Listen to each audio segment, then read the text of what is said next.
कहते हैं कि जो अगस्त मुनि थे वो पूरे जल को पान कर रहे थे।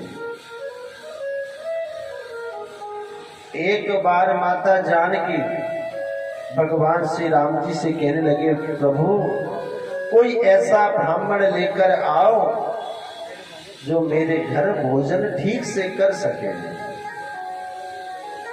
ऐसा तो ब्राह्मण लेकर मत आना कि 4 पुड़ी खाकर कह दे बस भर गया पेट। भगवान राम जी ने कहा, ठीक है जानकी, ऐसा ही ब्राह्मण मैं लेकर आता हूं।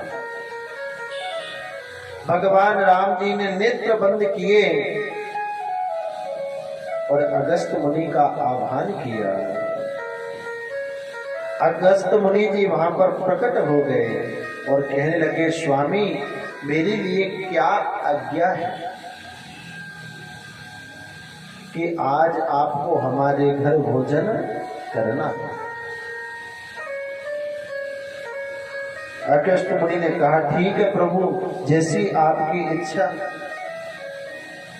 माता जानकी प्रसादी बनाने लगी।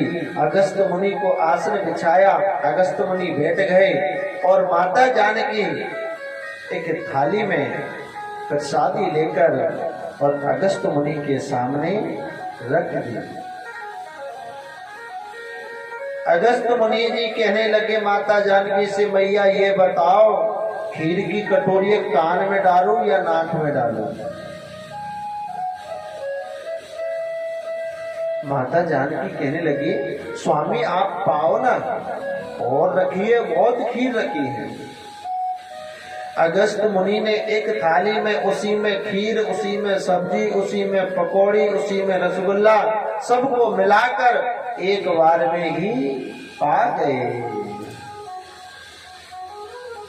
माता जानकी कहने लगी, हे भगवान कैसो ब्राह्मण आयो मेरे घर। माता जानकी थक गई बनाते बनाते। गणेश जी महाराज को आह्वान किया कि गणेश जी आइए, मेरी बस की बात नहीं है कि मैं इस ब्राह्मण को भोजन करा सकूं। आए रसोई घर में गणेश जी तो पुड़ी निकाल रहे हैं और रिद्धि सिद्धि पुड़ी बेल रही है और मां लक्ष्मी अगस्त मुनि को पुड़ी दे रही है। जो मां जानकी साक्षात मां लक्ष्मी है। कहते हैं कि लक्ष्मी के भंडार सदा भरे रहते हैं। आज लक्ष्मी जी का भंडार खाली हो गया।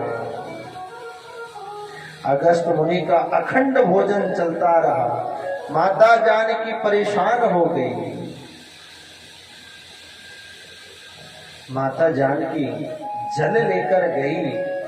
प्रभु ए ब्राह्मण देवता, यदि आपका आधा भोजन हो गया होगा तो जल पी लो, क्योंकि आधा भोजन होता है तब थोड़ा सा पानी पी लेना चाहिए। अगस्त मुनि कहने लगे, मैया मेरो आधो भोजन हो जाएगा तब मैं पानी मांग लूंगा। माता जानकी कहने लगी, हे भगवान अभी तो आधा भोजन भी नहीं हुआ है। माता जानकी भागे भागे भगवान राम जी के चरणों में गिर गई कि स्वामी मेरी अब बस की बात नहीं है। भगवान राम जी ने कहा कि आप यदि भोजन लेकर आओ तो मेरे पास जरूर लेकर आना। जैसे ही थाली आई, प्रभु श्री राम ने एक तुलसी का पत्र उस थाली में छोड़ दिया और वहां पर पहुंच गए। थाली पहुंच गई। अगस्त मुनि समझ गए कि प्रभु राम जी का आदेश हुआ है कि भैया भोजन बस करो। जैसे ही तुलसी पत्र खाया और डकार आ गई और कहा, मैया अब मेरो पेट भर गयो, अब तो मेरे लिए आप जल लेकर आइए। मैं जल पीना चाहता हूँ। माता जानकी ने हाथ जोड़ दिए और भगवान राम जी भी आ गए। प्रभु, आपकी जल की व्यवस्था हम नहीं कर सकते, क्योंकि एक या दो मटके से काम तो चलेगा नहीं आपका। मैं द्वापर में कृष्ण का अवतार लेकर आऊंगा, गोवर्धन पर्वत को उठाऊंगा, इंद्र कोप करेगा, जो बरसात होगी उस जल को आप पान करना। तो वो ही जल को अगस्त मुनि ने पान किया